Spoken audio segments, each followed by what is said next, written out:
I was about 13, 14. It was like an assault and destruction of property. Someone got hurt and I went to juvenile hall for a night, kind of got a slap on the wrist, and that's kind of where it all started off. The Juvenile Detention Alternatives Initiative, or JDAI, has been in existence for over 2 decades.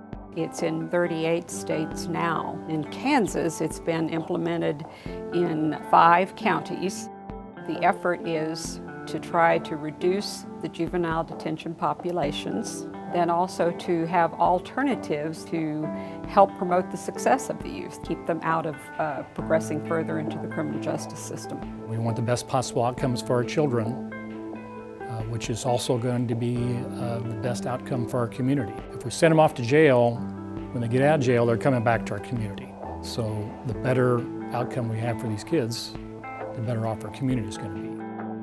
We want to keep children out of secure detention unless they really need to be in secure detention. Dangerous kids doing dangerous things should be in secure detention.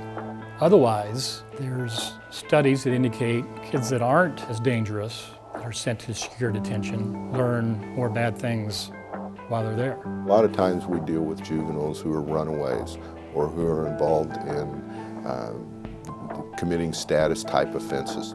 We don't want to take juveniles in the beginning of a process, putting them with other individuals who are maybe involved in gangs or have committed more serious crimes. Research has shown placing youth who are lower risks to public safety, there are not risks for failure to appear in court, into a detention facility can actually harm them.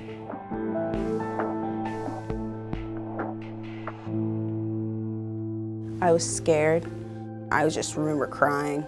I felt just really alone.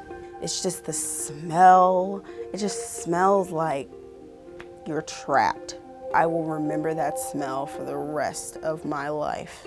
They take your clothes, you have to get stripped down. It's literally like a prison, but for kids. They take all your clothes away, they take all your belongings away, they enter your privacy, and you feel very exposed and violated.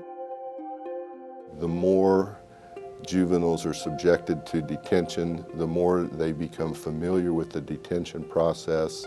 They become comfortable there. Every year since then, I went back to juvenile hall at least one time or twice, maybe sometimes even twice. And it was always a week, 2 weeks, to a month at a time. The idea is to bring the stakeholders to the table. Certainly families, but where families may not be appropriate or dysfunctional, we have community leaders and we have other stakeholders that are promoting a safe environment for these juveniles. We want to be very inclusive, so everyone that we can think of is invited to be involved in this process.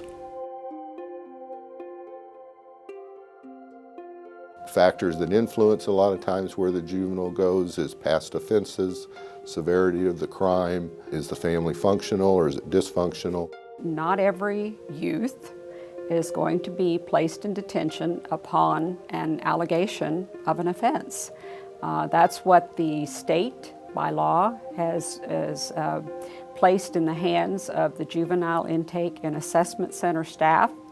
And they utilize a risk assessment instrument, objective risk assessment instrument, to determine who needs to stay in detention and who can be released effectively until the court appearance. JDI is encouraging us to look at all alternatives to secure detention. It could be releasing somebody on house arrest, a military school, it could be in a halfway house, or it could be in a mental treatment center, drug alcohol treatment center, any possible alternative someone could think of. I went to court for a juvenile a couple days later, and thank God he granted me another chance at ISP. I think he saw that I had the drive somewhere down in me to succeed.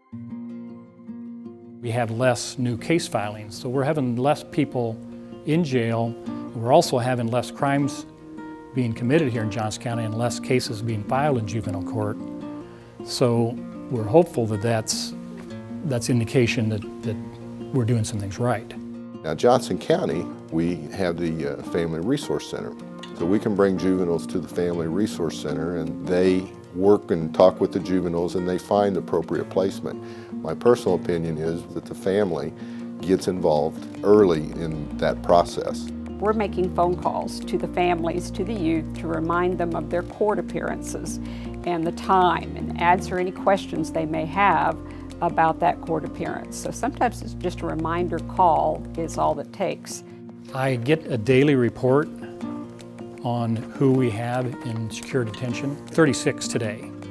And we've had as high as in the 70s, so it really has gone down over the last couple of years. I'm in this program called Step Up, and at the end of the year, when everybody graduates that got their diploma, they have a graduation for you, and you get to walk, so it's nice. I'd like to see in the future that we have a system where we don't struggle trying to find alternatives, that we have systems in place, that when juveniles enter the system, we already know where they need to go and there are programs in place and they have been tested and proven to be successful, and that's what we're building now.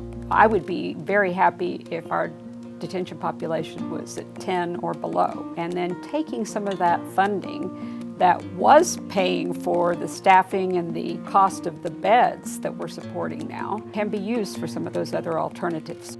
I see, myself married with kids, 11 years clean.